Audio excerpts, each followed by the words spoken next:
Hari ini kita akan belajar bersama soal sebuah durasi waktu, yaitu 40 hari. Alkitab mencatat beberapa peristiwa itu waktunya pas 40 hari 40 malam. Jadi apa saja peristiwa yang berlangsung selama 40 hari 40 malam, dan apa saja yang bisa kita pelajari. Secara garis besar saya bisa menyimpulkan ada dua peristiwa besar yang durasi waktunya adalah 40 hari 40 malam. Yang pertama adalah intimidasi atau hukuman, dan yang kedua adalah perjumpaan pribadi dengan Tuhan. Oke, kita mulai dari yang pertama. Yang pertama adalah hukuman dari Tuhan. Jadi hukuman dari Tuhan ini pertama kali dilakukan ketika zamannya Nuh. Tuhan menurunkan air bah selama 40 hari 40 malam lamanya.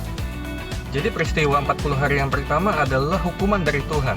Hukuman dari Tuhan yaitu ketika manusia berbuat dosa, manusia tidak lagi seperti rencana Tuhan. Tuhan itu menghukum selama 40 hari 40 malam. Nah, berikutnya adalah intimidasi. Intimidasi ketika Goliat mengintimidasi bangsa Israel selama 40 hari 40 malam lamanya, sebelum kedatangan Daud tentunya. Jadi selama 40 hari 40 malam, bangsa Israel, umat pilihan Tuhan itu diintimidasi. Nah, pelajaran apa yang bisa kita dapat dari sini? Yaitu bahwa sebuah hukuman atau sebuah intimidasi itu bisa diberikan oleh Tuhan bahkan kepada orang percaya. Nah, tujuannya adalah supaya kita ini bertobat, supaya iman kita ini dikuatkan, supaya kita ini balik lagi sesuai dengan rencana Tuhan sebelumnya atas hidup kita. Tapi berita baiknya adalah ada juga peristiwa yang baik yang terjadi selama 40 hari 40 malam. Yang pertama, kalau kita baca di Perjanjian Lama adalah Musa ketika naik ke gunung Tuhan. Musa di sana berjumpa dengan Tuhan 40 hari 40 malam namanya, sebelum dia turun lagi membawa 2 loh batu. Jadi di situ ada hubungan pribadi, ada hubungan intim. Musa bercakap-cakap dengan Tuhan selama 40 hari 40 malam namanya. Dicatat bahwa Musa ini juga tidak makan dan tidak minum, tapi dia berjumpa dengan Tuhan. Dan bahkan ketika dia turun dari gunung itu, kemuliaan Tuhan itu terpancar. Berikutnya, tentu saja puasanya Tuhan Yesus. Sebelum Tuhan Yesus melakukan pelayanannya di bumi, Tuhan Yesus itu mengambil waktu berpuasa 40 hari 40 malam lamanya. Jadi, Tuhan Yesus ini pun memberikan teladan untuk kita. Sebelum melakukan sebuah pelayanan, sebelum melakukan sebuah kegerakan rohani, kebangunan rohani, Tuhan Yesus memberi teladan bahwa dia berpuasa. Nah, tapi yang luar biasa adalah peristiwa terakhir, 40 hari yang terakhir, yaitu ketika Tuhan Yesus dibangkitkan.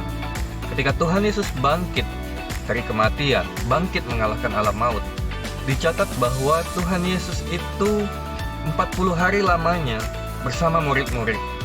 Dia mengajar, dia memberitakan kerajaan Allah, dia mengajar bahwa kerajaan Allah ini seperti apa. Tidak dicatat dengan detail apa yang diajarkan Tuhan Yesus, tapi saya percaya 40 hari ini adalah 40 hari yang mengubahkan seorang Petrus dari orang yang menyangkal Yesus, mengutuk Yesus, menjadi orang yang berapi-api. Ketika dia berkhotbah 3.000 orang yang memberikan diri dibaptis, bahkan sampai akhir hidupnya dia menjadi martir bagi kerajaan Allah. Begitupun murid-murid yang lain, Stefanus, Yohanes, mereka yang ketika Yesus disalibkan, mereka lari entah kemana. Tapi ketika 40 hari Yesus bersama-sama dengan mereka belajar sesuatu, mereka mendengar Injil kebenaran kerajaan Allah. Ketika Tuhan Yesus diangkat, mereka menjadi murid-murid yang radikal. Mereka menjadi murid-murid yang bahkan rela memberikan nyawanya untuk kerajaan Allah. Jadi ayo kita cari 40 hari dalam hidup kita, di mana kita dapat bersekutu dengan Tuhan, di mana kita dapat memberikan waktu kita yang terbaik.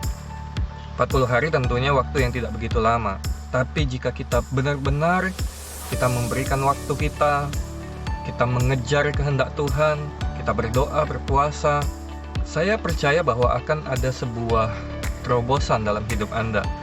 Tentunya terobosan kerohanian. Tapi saya juga percaya hidup Anda, mungkin dari sisi pekerjaan, keluarga, aspek-aspek yang lain, juga akan mengalami terobosan. Ayo cari 40 hari waktu hidup Anda. Mari mendekat sama Tuhan dan lihat bahwa Tuhan akan bekerja secara luar biasa melalui hidup Anda.